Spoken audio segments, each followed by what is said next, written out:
Hi guys, it's Kelly here and I'm back with another video. Today's video is featuring some products from Gina K Designs. This is the Terrific Teacher. I'm using the stamps and dies. This leaf set is actually discontinued, but I linked a really similar one called Layered Leaves that you can use to get the same effect. I'm using the Sassy Stripe stencil. This is one of my favorites from her. And then the lattice embossing folder. And what did I use? The stitch circles, double stitch circles. It'll be linked below. So I am using her, we're doing a tone-on-tone background for both of these. We're just getting it two different ways. So the first way that we're going to do it is with a stencil, and we are blending Stormy Sky onto Stormy Sky cardstock. So ink, same color ink as on the cardstock. I'm just going through, making sure I have pretty even coverage, and then I can go ahead and remove that stencil, and then my stripe will be darker than my background paper. For this one, I'm trying to feel the embossing folder. This is not a 3D embossing folder, by the way. It's just a regular one.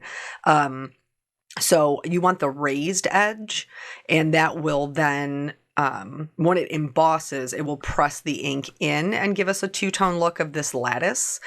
So you can do one of two ways. I'm just rubbing the ink cube like right along the raised areas, or you can pounce it like you would a stamp to ink it up. Either way works. It just depends on which way you prefer to do it. So then, because I don't want this paper to move, once I close the lid, I'm going to keep it closed, and then I'm going to tape it shut.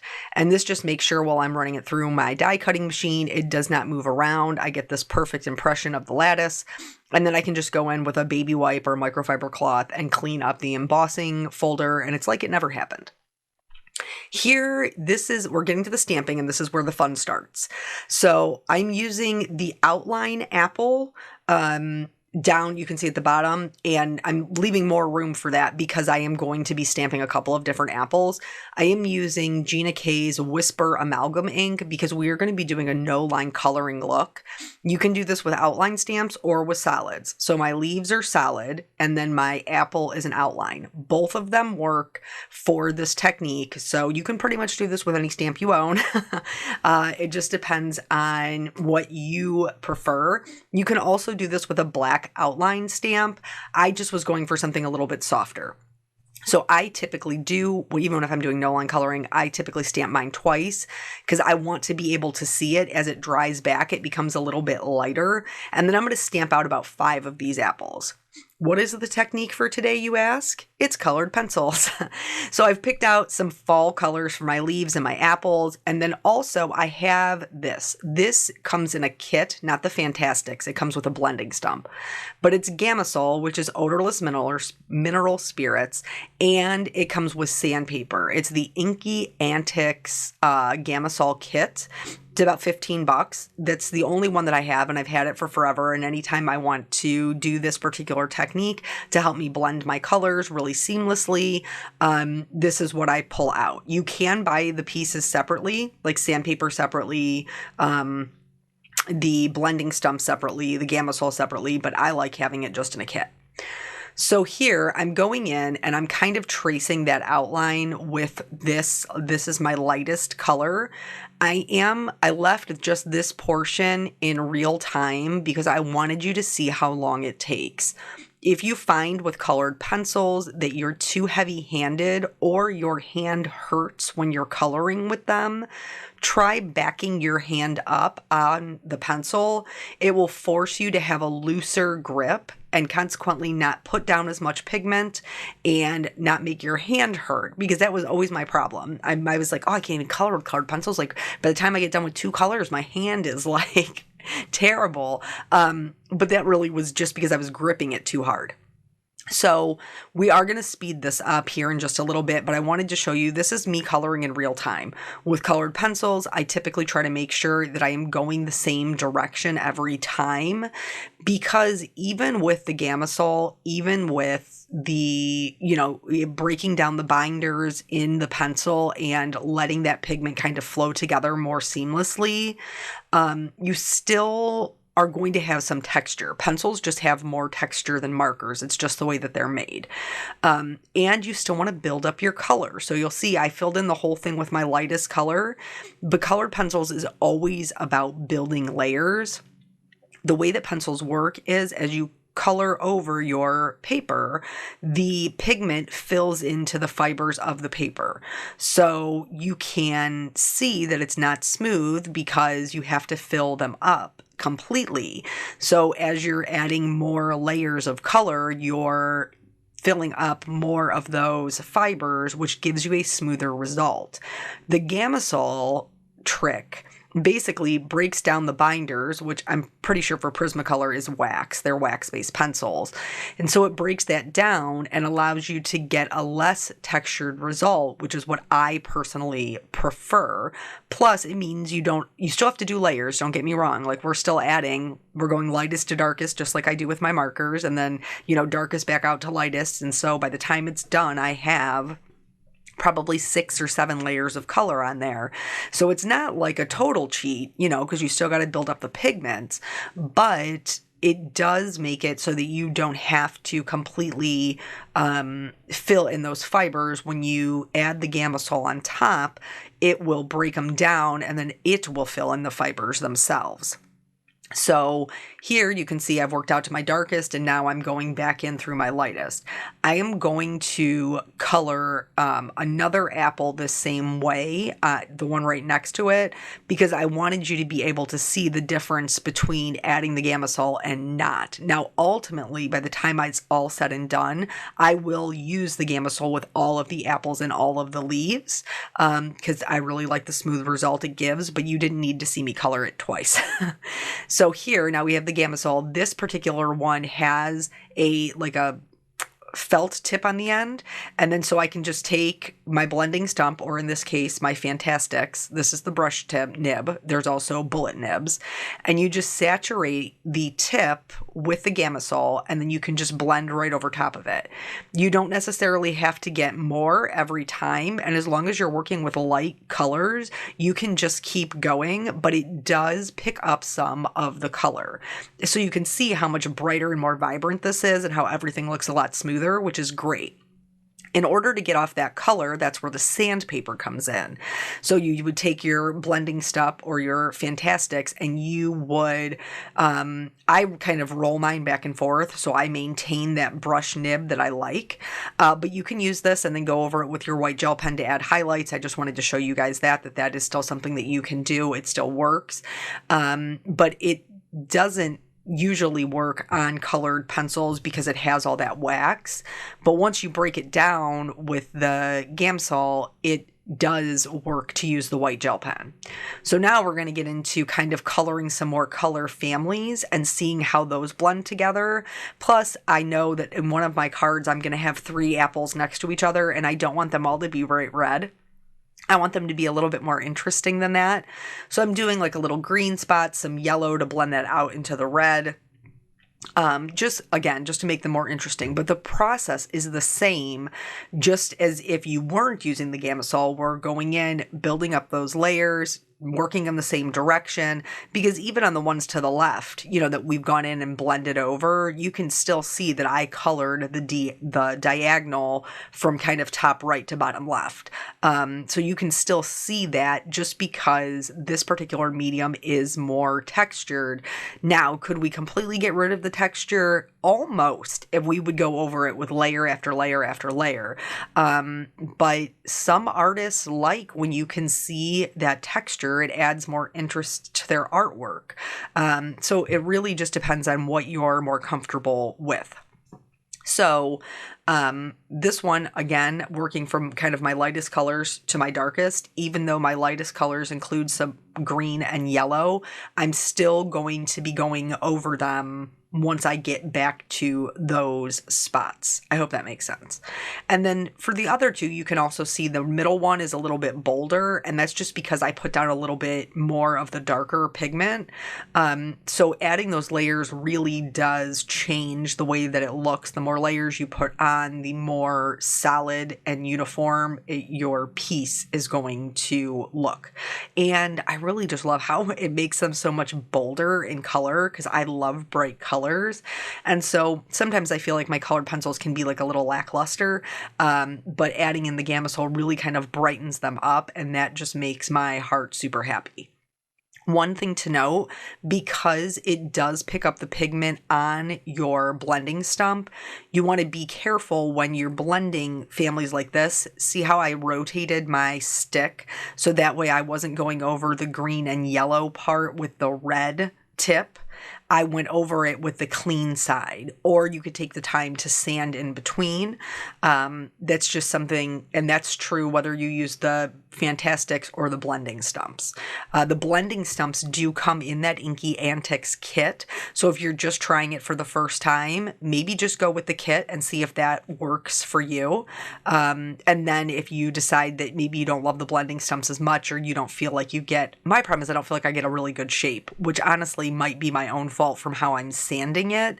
But because the Fantastics already has its own, like already has that brush nib shape, I feel like I'm a little better at keeping it true to its original shape, which is what I bought it for. So yeah, we're just going to go through and we're going to do these, and then we're going to do the leaves in the same fashion. So we're coloring all these apples because why? Because it's back to school time. Can you even believe it? I cannot believe that summer is coming to an end. I'm grateful that we should still have some good weather for at least, a few more weeks, maybe a month. Ohio's tricky. You never can tell. But we... if you guys have been watching my channel, then you know for sure that you have heard that my peanut is starting a new school. He's getting older. He's going into a new grade. And so consequently, that means a new school. So today we took him to officially pick up his schedule, to walk him through to find his classes, because it's multiple floors. I don't know about you guys, but my middle school, they tore down. But my middle school had 3 floors. So, the gym was all the way down in like the basement area, and so was the cafeteria. But then you had like 2 floors up above you that, well, I guess technically 3, because the gym was lower than like where the art classes were. And then you had the next, so yeah, I guess 3 floors down was the basement, and then you had 3 floors above it. So I had to hustle. I hustled my way to get to all my classes. And so he's going to be the same way. And they only have just a couple of minutes between the bell. So he was a little astonished today when we were trying to explain to him, like, hey, you might want to bring your things for this class to lunch because, your next class is just right around the corner, and then you wouldn't have to go all the way back up to your locker. And he was like, no, I'd rather not carry it. I'd rather have to go back to my locker. And his dad was like, but you might not have time, buddy. And he's like, what do you mean? I'm like, you are timed in between your classes. You're timed. You have to be there by the time the bell rings, and there's only a certain amount of time between when one class ends and one class starts. So this is a whole new animal for him, and I don't think he's looking very forward to that. But the school is, pretty new. And they have a lot of cool things that we certainly didn't have when we were in school. So it was exciting, to go to see. And then, this is also the first time that he's had a combination locker. So that is something that is totally new to him as well. So we had to practice the combination lock a couple of times. They're half lockers. So they originally gave him the locker in the top, but he cannot... He cannot see the numbers yet. He's not tall enough yet. He hasn't had his growth spurt.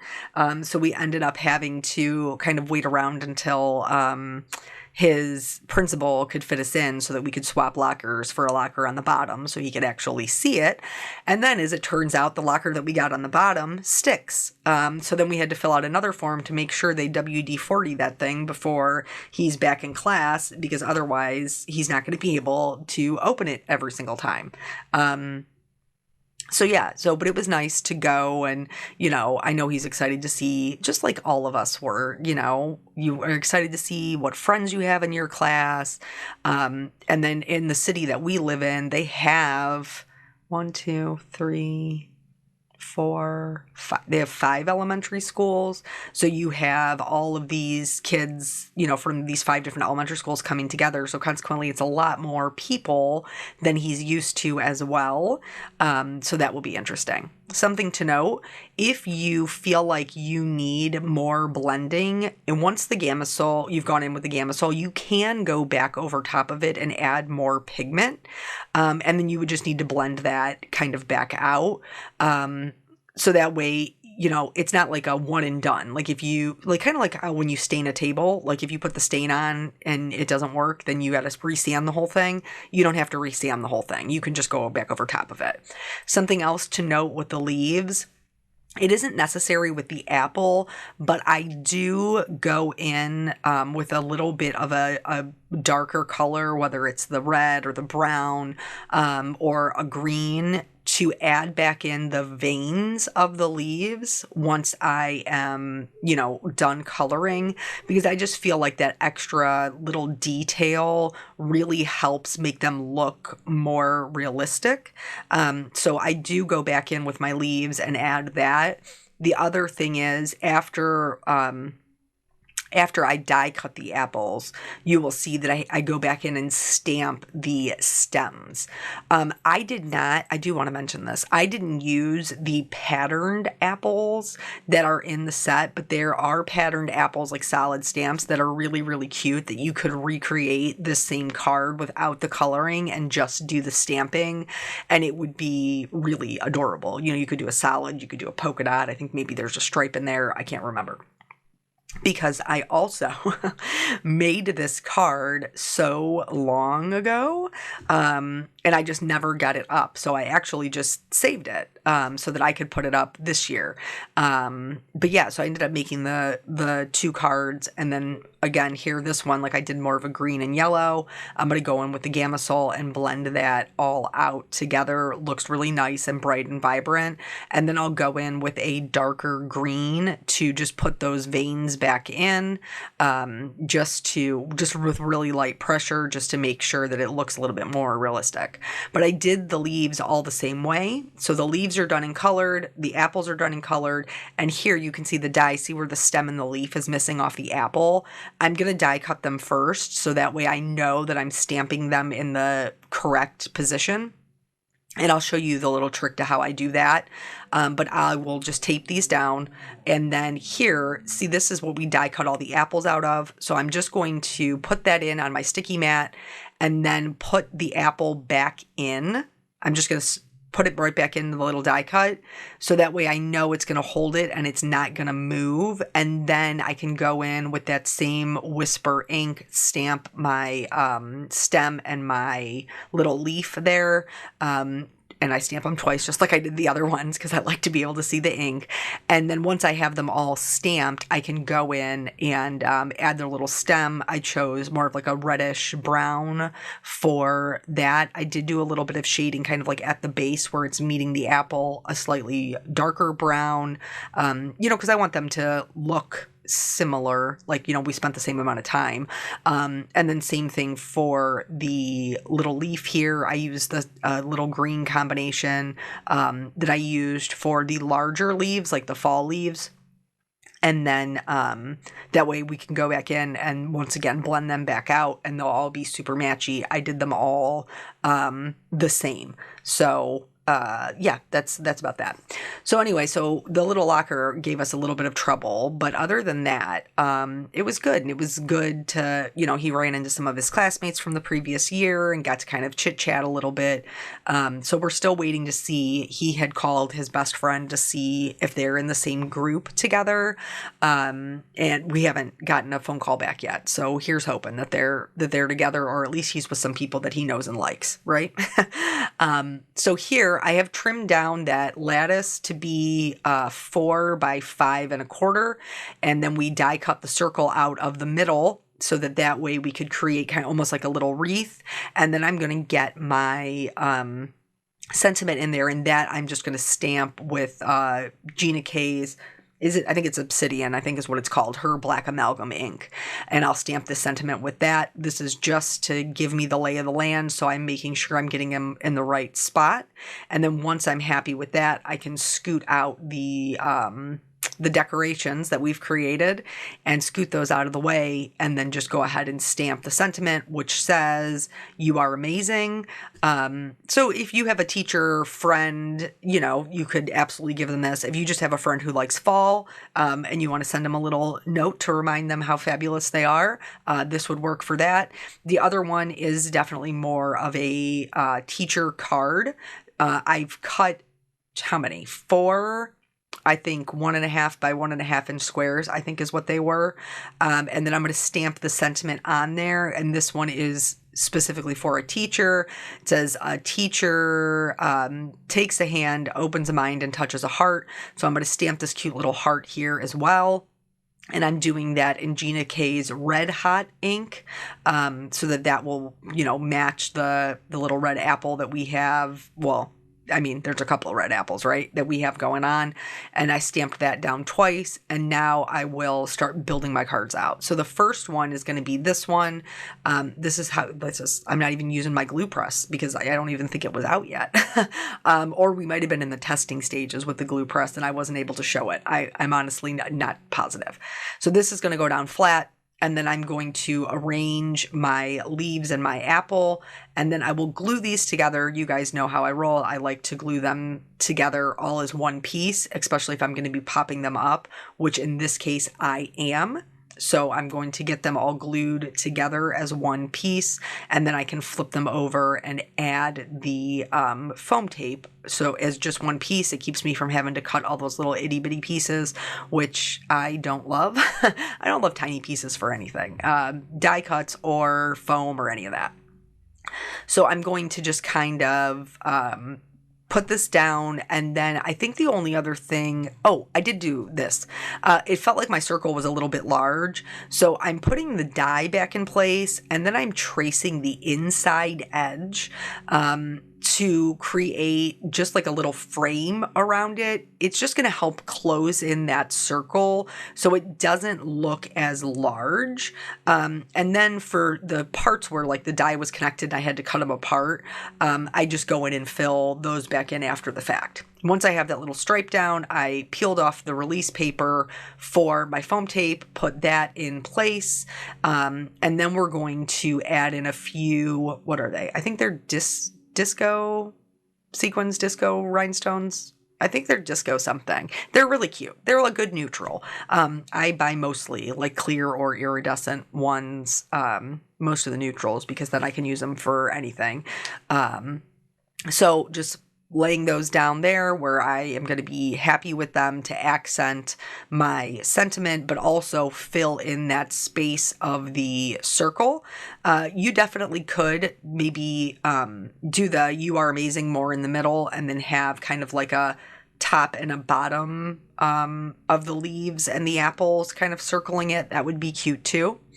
I'm using my Tombow Mono multi-glue here because when this dries, it is repositionable, so it's just tacky. And I'm using this so that I can get my squares even. And then once I have them all even, instead of cutting and matting each individual square, I can cut the mat as one piece. Again, going back to that, I don't like little I don't like little pieces. So once I have these straight and like the spacing is good and everything else, I can then take it to my trimmer, make sure that I have an even amount on the right-hand side and the bottom as I do on the top and the left-hand side. So just going to run that through my little trimmer here, and that wire guide is going to make sure that I know exactly where I'm cutting. And then once I'm happy with that, I can go in and put these down one at a time. I am going to pop these up on foam tape. So this, just having the grid already laid out and just kind of hanging out there, makes it much easier, because then I can line up each individual square as I'm laying it down and know that my spacing is correct. I think it's a lot harder when you're doing it kind of piece by piece. So once I have all of those done, then I will adhere this black portion of the cardstock directly to that striped background that we stenciled.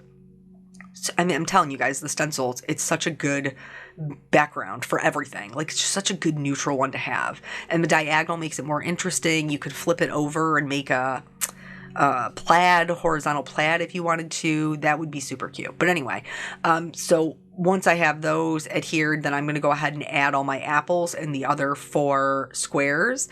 And I also added some of those little disco balls to this as well, but I skipped showing you that portion because, well, you've already seen it. So once we get this other apple on, that's pretty much going to finish up both of the cards. I hope that you guys enjoyed, just some ideas, some little teacher thank yous. They work so hard and they're so undercompensated. So thank you guys so much for joining me. I hope this was good inspiration for you, and I will catch you on the next video. Bye.